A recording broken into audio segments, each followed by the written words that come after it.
As promised earlier in the show, we're joined by Katrina and Stephen of the Pastels. How are you two feeling? Hi. Okay, thanks.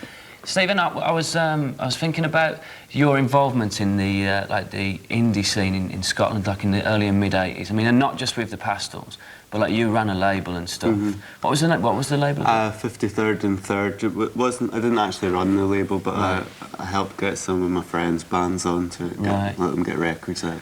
So, like, with sort of the benefit of hindsight now, how do you think all that effort that you stuck in, like I say, not just on a musical level yourself, but how do you think that's kind of all turned out, as it were? Well, I think it was. I feel pleased because I think some of the records we put out were important, like the Vaseline single, which obviously Kurt picked up on, and we recorded Teenage Fan Club, well, pre-teenage Fan Club, the Boy Hairdressers, and it was great to put Beat Happening records out in Britain, so I feel pleased with it. Good.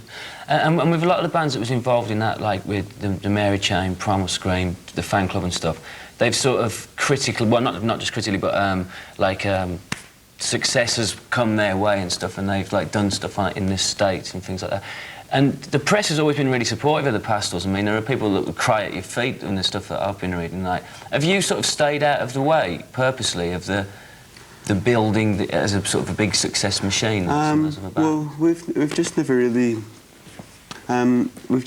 coincided with things happening. Like whenever we've had good press and things, we haven't been playing. And the thing is, although there are a lot of people that like us, maybe in music papers, I don't think we've really got out enough and reached people. So it's probably our fault that we haven't really crossed over. And I mean, I think in some ways a band like Teenage Fan Club, what they do is really, really good, and it is maybe going to always come across to more people than what we do. But you get like name checked a lot, especially with like the newer American bands as being like a major influence and stuff. Have you put in like a lot of touring in America? We've just been there once. We played at the K International Pop Convention. Where was that? In Olympia, home of K Records in '91. And we played in Canada and San Francisco, but that's the only time we've been. We're hoping to go back this year. Yeah, will you go out there on this record? I think so. Probably not until the autumn, because I think we're hoping to play in Europe, go to France, Scandinavia, Germany, and then Japan. So probably America in the autumn. Right. OK, well, we'll catch up with more of the Pastels after this. This is the Pastels coming through. Is that right? Yep. Good.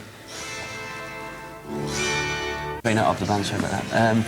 I was wondering, because we've talked about like your involvement in the band itself and a business side, was there ever a problem, like when you were running a label or helping to run out a label, of like breaking down the creativity and the business side of doing stuff? Yeah, well, it's always been a problem for us. We've always managed ourselves and dealt with kind of every aspect, and although I think it's good that bands are aware of that and can do that, it isn't probably the best thing in terms of putting out a lot of records there.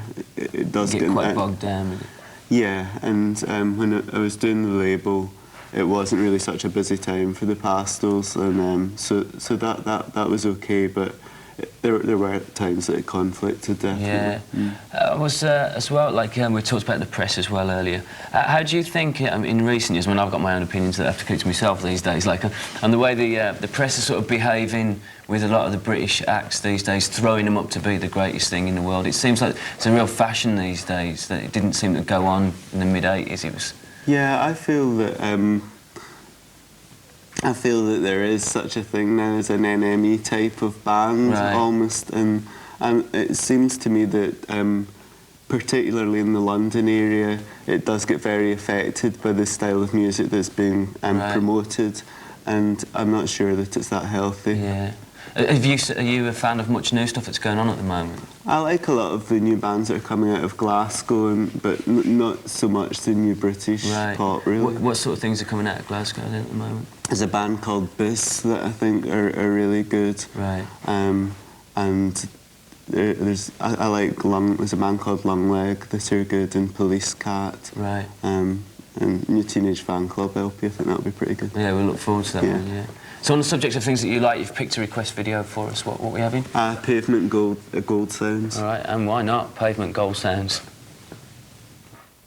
Soul Sounds, as chosen by Stephen and Katrina of the Pastels, who we are joined by. Now, your new album is out on February 6th. It's called, or was out on February 6th, called Mobile Safari. When you go to make a record, do you have like a really intense period of writing and work, or is it a collection of stuff that you'd be putting together, whether you were making an album or not? It's pretty intense because I'm quite lazy and really need a deadline to really work towards, and so it's good to know that we have to. So would you sit down and say, okay, let's get an album out in 4 months' time, and you start work?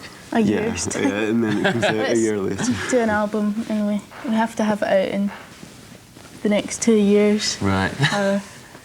And how does it work in the studio? Do you employ producers and stuff, or do you get on with that yourself? Well, we have been working ourselves with our live engineer Paul Chisholm, and it's worked really well. But on our new single, we worked with Ian Carmichael from One Dove, and it's been interesting, really good experience. It's been nice to work with him. And you're saying that there was a movement in the lineup of the band. What's going on there? Well, all the people that were formerly the musicians left the band, and so we all had to learn to take over. And so Katrina learnt to play drums, and Aggie learnt to play bass guitar, and I'm still struggling with guitar. So what happens now the album's out? What's in the near future plans for the Pastels? I'm going to go to Japan and France and Scandinavia and Germany and just get out there and play. Right. Well, thanks a lot for coming in. Thank you. Good luck with it all. And it's playing out with the Pastels. This is Yoga.